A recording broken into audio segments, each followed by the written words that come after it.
네, 시그널픽 바로 시작하겠습니다. 국민의힘 배현진 의원 스튜디오에 나와 계십니다. 안녕하세요. 네, 안녕하세요. 선거 중에 많이 바쁘시죠? 바쁜 일들은 거의 좀 지나간 것 같습니다. 그런가요? 이제 현장에 나가서 네. 후보들이랑 뛰어야 될 타이밍이 돼서요. 저 이제 선거가 한 달도 남지 않은, 네. 30일도 남지 않은 상황인데 어떻게 보세요? 지금 서울 다녀보시면 분위기가 어떤 것 같습니까? 그동안 저희 지도부를 비롯해서 이전 정부가 많은 실망감을 안겨드리고 실책을 했기 때문에 거기에 대한 서운함과 네.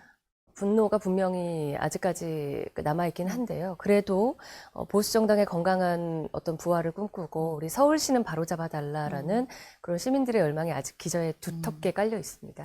실제로 오세훈 후보 보면 빨간 조끼를 많이 입으시더라고요. 네. 그러니까 팔은 하얀색이고 네. 이제 몸 조끼는 빨간색인 형태로 많이 다니시던데 실제로 독자 선대위 구상을 밝히시고 그렇게 활동을 하고 계시는 전략 일단 서울에서는 효과가 있다라고 보시나요? 네, 독자 선대위 말씀은 저희뿐만 아니라 16개 시도당에서 전부 하셨던 얘기들인데 실제 지금 그 모습을 이제 유지하고 있는 건 저희 서울 선대인 것 같아요. 오세훈 시장 후보를 중심으로 저희가 선거를 꾸려가는 이 모습에 대해서 오히려 시민들께서 조금 더 가볍고 신선하게 느끼시는 것 같고요. 언론에서도 하얀 옷을 입냐, 빨간 옷을 입냐 네. 주목을 많이 하셨는데 저희 일단 그 예전 선거에서도 흰 옷, 빨간 옷을 네. 다 번갈아 입었습니다. 그런데 워낙 주목을 하시다 보니 저희의 정체성 국민의힘이 그래도 빨간색에 있다라는 것을 보여주려고 우리 오 시장 후보께서 네. 많이 그 조끼를 착복하고 있으시죠. 예. 뭔가 빨간색과 흰색이 혼재되어 있는 옷을 입으시는 것 같은데 개소식 일정이 잡히셨나요? 일단 오 후보의 일단 제가 후보 캠프에는 직접 네, 지금 네. 실무적으로 갈지는 않아서 말씀을 듣기로는 개소식을 따로 하지는 않는다고 않으시고. 제가 들었고요. 저희 이제 서울시당이 지난번에 공천받은 우리 네. 후보들을 모두 모아놓고 필승 결의대회를 먼저 했습니다. 네, 네. 이어서 이제 다음 주쯤에 서울시당의 선대위를 발족시킬 예정인데 아마 시장 후보의 개소식은 없지만 저희의 이제 조촐하고 어떤 단촐한 선대위 발족은 있을 것 같다. 예. 장도영 대표도 혹시 참석을 하실까요? 안 하실 겁니다. 알겠습니다. 일단 마지막으로 그럼 서울 같은 경우는 어떤 게 가장 남은 28일 어떤 게 가장 중요한 변수라고 보십니까? 후보들이 전면에 부상하지 않았을 때 저희가 참 고난의 행군을 했습니다. 네. 서울 지지율이 사상 유례없는 15%까지 이제 떨어져서 이러다 정말 다 잘못되는 것 아니냐라는 그런 패배감까지 감돌기도 했는데요. 네. 저희 후보, 시장 후보가 선출되고 저희 기초단체장 후보들이 전부 다 이제 공천을 통해서 추천이 되고 시구 의원 후보까지 나오면서 빠르게 이제 민주당의 지지율을 추격하고 있습니다. 지금 거의 두 주 사이에 두 자릿수 차이에서 한 자릿수까지 그 여론조사를 따라잡은 시장 후보의 그 데이터도 나왔는데요. 저는 후보들의 경쟁력으로 네. 남은 4주간 저희의 서울 선거의 어떤 지형을 완전히 바꿀 수 있을 거라고 생각을 하고요. 네, 아마도 시민들께서 체감하신 지난 4년의 시정, 의정 이런 것들을 평가해 주실 거라고 믿고 있습니다. 후보의 경쟁력으로 이제 남은 28일을 뛰겠다라고 말씀을 주셨습니다. 지금 또 새로운 이슈가 이제 조작기소 특검법과 관련해서 어린이날이지만 오세훈 후보와 이제 다른 후보들 같이 기자회견도 하시는 것 같고요. 일단 지금 그 조작기소 특검법 관련해서는 어떻게 보고 계세요?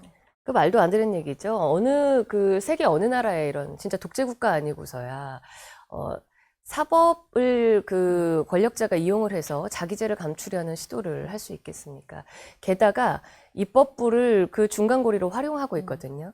저도 국회의원이지만, 선출직 국회의원들은 4년간 국민들에게 잠시 권한을, 네. 입법의 권한을, 부여받고 저희는 채용된, 대여받은 사람들입니다. 이 권한을 남용해서 지금 최고 권력자의 어떤 그 죄상을 감추려고 하는 네. 시도가 있다고 한다면 민심이라는 바다는 언제든지 그 배를 가라앉히고 수장시킬 수 있다. 여기에 대해서 굉장히 경각심을 가져야 할 거라고 저는 정부 여당에 다시 경고하고 싶습니다. 당장 청와대에서도 일단 절차에 대해서 좀 수기를 해라라고 민주당에서도 일단 며칠 한 20일 정도는 다시 숙려 기간을 둔다라는 것 같아요. 그 속도 조절에 대해서는 또 어떻게 국민들을 보셨어요? 너무 만만히 보는 행태인 거죠. 국민들께서 지금 뭐 많은 정보를 가지고 오히려 더 정밀하게 판단하고 있으시거든요. 짜고 치는 그 숙려 기간에 대해서 여기가 무슨 가정법원 사랑과 전쟁 그 옛날 뭐 4주간의 네, 뭐 네, 숙려 네. 기간 이런 것도 아니고 코웃음을 치실 거고요. 피의자가 자기 죄를 감추기 위해서 재판부를 자기가 그 임명한 어떤 그 특검이라는 기구를 통해 재판부의 재판 자체를 무산시키려고 한다. 이 점에 대해서는 국민들께서 아주 매섭게 저는 회초리를 드실 거라고 생각합니다. 그러니까 민주당과 지금 청와대가 말하는 그 숙려 기간도 일단 시점만 늦추려는 거다라고 보신다는 걸까요? 네, 그럼요. 예. 실제로 이 조작기소 특검법 논란이 수도권이나 서울 지역엔 좀 영향을 많이 주나요? 많이 미칠 거라고 생각합니다. 실제 그 대통령이라는 최고 권력자가 입법과 사법을 통해서 본인의 죄를 감추려고 하는 시도를 한다. 네. 이건 국민들께서 이미 뭐 깊이 들여다보시지 않아도 그러니까 정의를 내리시는 상태일 거고요. 그에 반해 실제 국민의 삶은 어떻게 되고 있는가? 특히 이 서울에서 부동산 문제를 완전 휘저어서 네. 새로운 어떤 공급과 진입을 못하게끔 하고 있고 이제 저희가 가시적으로 보고 있는 게 이 정부가 뭐 보유세 등의 세금 폭탄을 국민들에게 곧 이제 던질 거다라는 그런 염려들이 있지 않습니까? 국민의 삶은 만신창이로 만들면서 오히려 자기 죄는 이때다 해가지고 그 감추려는 이 시도에 대해서 어느 누가 잘하고 있다라고 박수를 쳐주실까요? 알겠습니다. 당내 얘기를 좀 여쭤볼게요. 네. 그리고 어제 뭐 연휴긴 했지만 SNS를 많이 올리셔서 네. 입장을 더 여쭤보고 싶은 것도 있습니다. 일단 뭐 국민의힘 부산 북갑 후보가 어제 공천이 돼서 네. 북갑은 이제 3파전으로 확정이 됐습니다. 그리고 한지아 의원이 이제 무소속 한동훈 전 대표의 그 후보 등록할 때 함께 했던 것에 대해서 이제 당내에서 여러 가지 얘기가 나왔는데 뭐 일단 무소속을 도우려면 탈당하라, 뭐 탈당해야 되는 거 아니냐 이런 말까지도 나왔어요. 어떻게 보셨습니까? 그 말씀을 하신 주체들께서 무소속 후보를 대선 그 주제로 바꾸려고 한밤에 그 시도를 했던 그 모두 일원 등에 있으셨습니다. 다 기억하실 텐데요. 한덕수 후보, 저희가 김문수라는 후보를 선출해서 선거운동을 네. 하고 있는 과정에 당내 일부 중진을 포함한 의원들께서 네.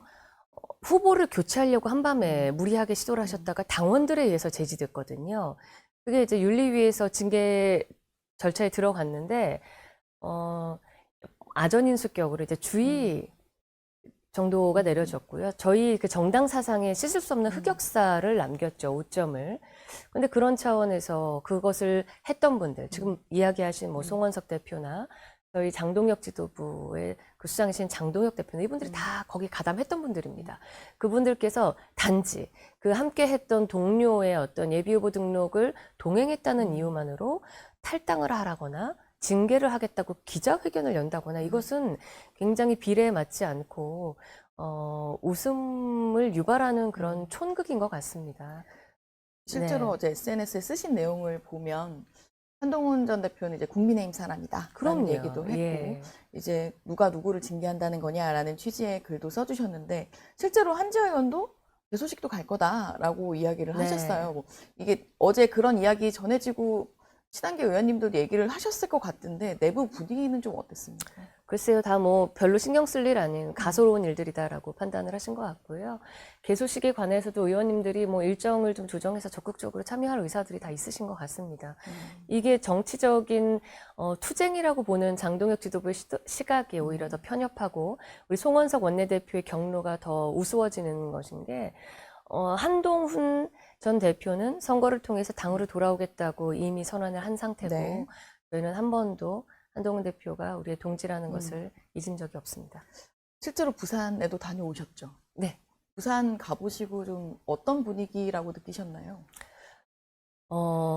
제가 자꾸 이제 지금 선거 국면에서 이야기하기는 싫지만 현 장동혁, 송원석 지도부에 대한 그 실망감과 왜 이것을 빠른 시간 안에 우리가 시간이 있을 때 그 회복시키지 네. 못했냐라는 우리 지지자들의 분노가 있으셔서요. 한동훈이라는 새로운 인물에 대해서 특히 그 부산이 전재수라는 인물이 오랫동안 그 네. 지역에 있었음에도 불구하고 크게 발전하지 못했다라는 불만들이 또 있으시더라고요. 그래서 이거를 조금 혁신적으로 부산 지역 그 지역에 어떤 네. 새로운 인물이 등장하지 않을까라는 바람들이 있으셨고 처음에는 좀 외지인이라고 의아하셨던 면들이 이제 따뜻한 시선으로 두텁게 올라오고 있는 단계라고 느꼈습니다. 올라오는 단계다. 실제로 그 하정우 후보랑 이제 3파전이 되고 나서 당연히 뭐 선거는 구도라는 얘기도 많이 하다 보니 단일화 이야기가 여기저기서 나오는 것 같고, 근데 박민식 후보는 일단은 하지 않겠다라는 입장을 여러 차례 밝히시는 것 같아요. 근데 이 단일화 전망에 대해서는 어떻게 보시나요? 일단 필요하다고 보시는지도 궁금하고요. 뭐 단일화 가능성에 대해서는 저는 개인적으로 없다고 보고요. 예, 한동훈 후보도 사실 지금까지는 저희가 이야기를 나눠본 바로 별 관심이 없습니다. 본인의 경쟁력이 어디까지인지 이제 스스로 시험해야 되는 때이기 때문에 한동훈의 지금 싸움은 한동훈과만 이루어지고 있는 거고요. 하정우 후보를 이야기하셨지만 뭐 개인적인 어떤 능력이나 자질에 대해서 제가 평가하지는 않지만 과연 이 그 부산에 출마할 때 정치인으로서의 어떤 철학을 가지고 출마했느냐? 아니면은 지도부가 여기가 굉장히 그 우리 당의 꽃밭이니까 가면 된다라는 그 약속을 받고 출마했느냐라는 지점에 대해서 국민들께서 어떻게 평가하실까 싶습니다. 한동훈이라는 후보는 부산을 바꾸고 이른바 국민들께서 이미 대권주자급으로 생각하시는 상태에서 어떤 부산 북구라는 낙후됐던 그 지역을 새로운 중심지로 보수 재건의 중심지로 만들겠다라는 정치적인 가치를 가지고 지금 도전한 상태거든요. 선거의 일자가 다가오면요. 저희 서울시장 선거도 그렇고 제가 아까 말씀드렸다시피 우리 서울 지역의 후보들이 전면에 나서면 달라질 거라고 말씀드렸던 그 이야기는 무엇이냐. 국민들께서 결국 내 생활과 내 삶에 도움이 되는 사람이 누구이냐. 내가 채용해서 써야 하는 일꾼이기 때문에 그 점에 대해서 굉장히 냉정하게 판단을 하십니다. 그래서 부산이든 서울이든 저희는 지금 제가 응원하는 후보들이 모두 경쟁력 있는 그 후보들이기 때문에 결국에는 선택받지 않을까 하는 기대가 있습니다. 모두 후보들의 이제 경쟁력을 잘 보여주면 그럼요. 시민들이 선택을 할 것이다. 그럼요. 지금 말씀하신 뭐 하정우, 박민식, 한동훈 후보 중에 누가 정말 저희가 보수 정당으로서 보수 정당의 건전한 건강한 재건의 가치를 가지고 그리고 앞으로 대한민국의 정치 리더로 성장할 수 있느냐에 대한 체급과 그 가능성에 대한 판단을 명쾌하게 해주실 것 같습니다.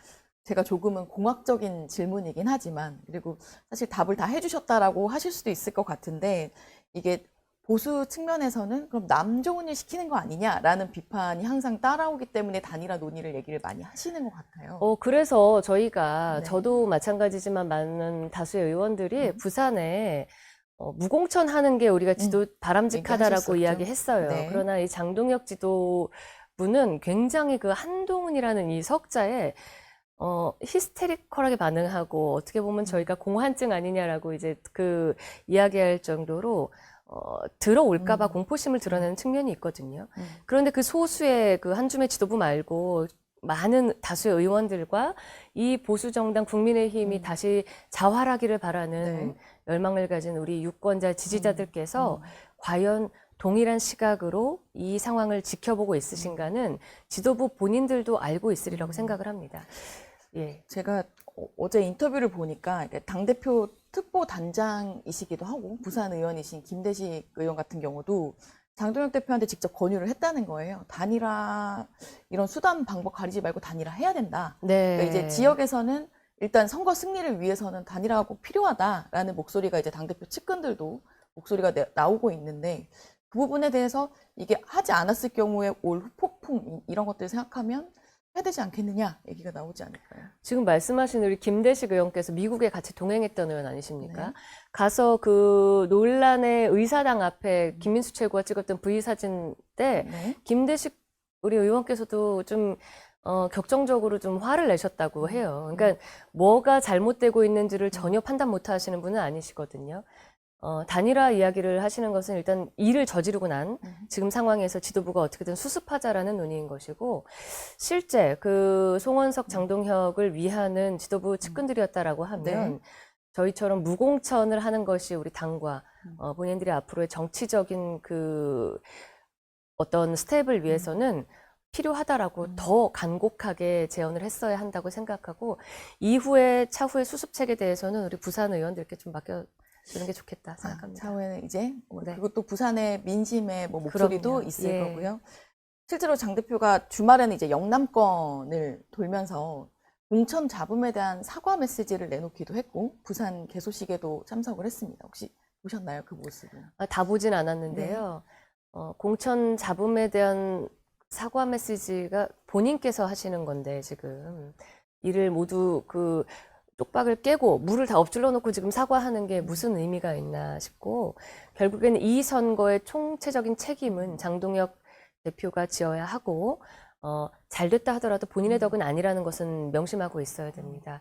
게다가 지금 제가 부산 그 캠프에 안에 그 관계자들께도 네. 직접 들은 말씀이지만 오겠다고 하니 오지 말라고 할 수가 없었다라는 그런 불만이 굉장히 많으셨고 오늘 아마 경기도 선대위에도 그렇죠. 방문한다고 네. 하는데요. 거기서도 반기지 않을 겁니다. 후보들이. 다만 당대표가 굳이 오겠다고 하니 말릴 사람은 없는 상황인 거죠. 지금 후보들을 위해서는 한 발짝 뒤로 물러서주는 용단이 필요할 때인데 장동혁 대표의 어떤 스스로의 정치적 존재감이 소멸된다라는 그것 때문에 지난번에 송원석 원내대표가 선대위에서 네. 좀 빠져주면 좋겠다라는 장 대표한테 그 제언을 했다가 격려했다라는 이야기도 돌지 않았습니까? 그것을 벌충하기 위해서 여러 지역에 다니고 있는데요. 결과적으로는 본인의 더 큰 책임으로 돌아올 것이다라는 이야기를 해주고 싶고요. 후보들을 다시 한번 지금이라도 생각해주는 그런 결단을 하는 게 바람직하지 않을까.